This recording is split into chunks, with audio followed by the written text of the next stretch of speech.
This is the ABC7 Morning News. Good morning. I'm Teresa Garcia, live in Oakland, where a family is shaken awake, blasted by a flurry of bullets, and one of their children is injured. I'm going to let you know what happened and why police think that the family may have been targeted. Up ahead. ABC7's Teresa Garcia is live from the Oakland Police Department with more. Teresa?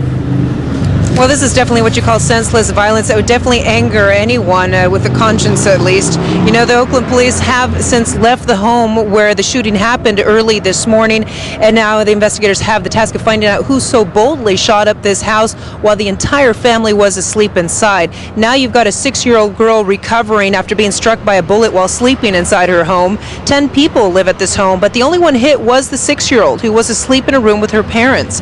Police say that around 2:15 this morning, 2 or 3 gunmen on the street opened fire, shooting about 24 rounds into the house on the corner of Seminary Avenue and East 16th Street. We observed that several rounds, up to about 25, were fired into the rear of the home.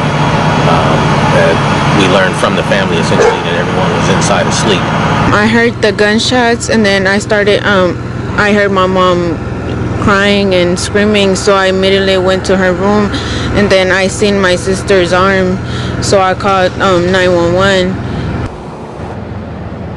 Well, the child has been hospitalized with a non-life-threatening gunshot wound to her arm and shoulder.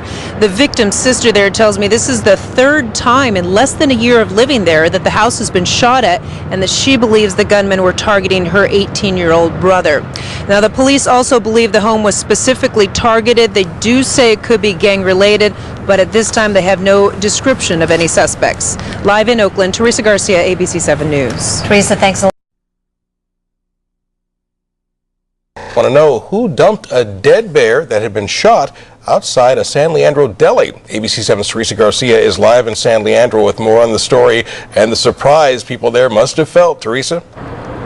Yeah, surprised to say the least, but you know, California is in the middle of black bear hunting season right now, and we're actually not very far from Lake Chabot Regional Park, but a Park District spokesperson says bears do not live in the East Bay, so of course it's even more mysterious. How did the bear end up here? Why was it just outside this market on the sidewalk? I mean, really, what was the motive or the message? Now, the carcass of this 300-pound adult male black bear was discovered 6:30 Sunday evening outside the San Leandro Market on Foothill Boulevard.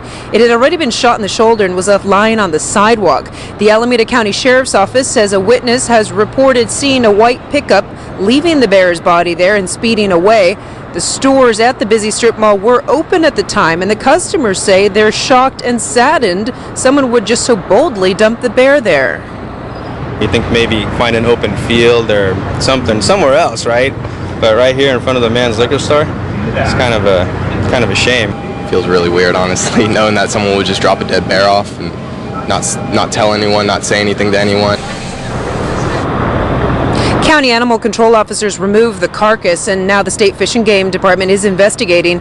It says that legally, whoever shot the black bear is required to have a hunting license and to have shot the animal in an approved bear hunting zone. But investigators don't think a licensed bear hunter would have dumped it here on a public sidewalk, especially because that in itself could be a violation of a Fish and Game statute banning wanton waste of game. Live in San Leandro, Teresa Garcia, ABC7 News. Teresa Garcia is live at AT&T Park with more. Teresa, are you going with the panda hat or the beard? I think I'd like to get the beard. I'm still going to have to get one. You know, that'll be a little different there. You and look of beautiful course, still, as even we with know. that. It throws some people off. All right, you know, it's 1 win down, 2 more to go if the Giants are to advance in the playoff series against the Braves. And obviously people are hoping they are going to stay on a roll because they could make some history. No Giants team has won a World Series since 1954. And the fan fever, well, that was certainly electrifying yesterday. Perhaps that super team spirit sent some extra energy to the already brilliant performance as the Giants clinched a 1-0 win. Now, the team played before that sold-out crowd of 44,000 fans. Many in the stands expressed their loyal support by honing in on unique characteristics of some of the players. So you could see people sporting everything from the panda hat to the relief pitcher beard and even, yes, the Tim Lincecum hair. For those who didn't want to put on some faithful facial hair or a wig, of course, there's always orange. One fan was so excited about the playoffs, he had an orange silk suit custom made in Shanghai. I just think that we're ready. The Niners aren't very good. They suck. The Warriors aren't very good. Obviously, the Raiders, wah, wah, wah. But we're ready. We're ready to cheer. We're ready to clap. It was just an amazingly exciting game, and the crowd was unbelievable. The crowd was...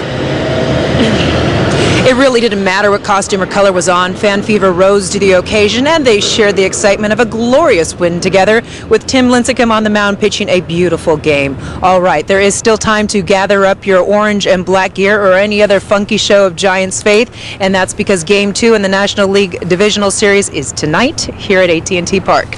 Live in San Francisco, Teresa Garcia, ABC 7 News. Thanks, Teresa. The Harvest Food Bank is now harvesting the power of the sun to serve more people. ABC 7's Teresa Garcia is live at its headquarters in San Jose. Teresa? Well, it's later this morning that they will come together for a dedication ceremony to help celebrate a massive new 1,200-panel solar system that is being built here with the generous help of donors.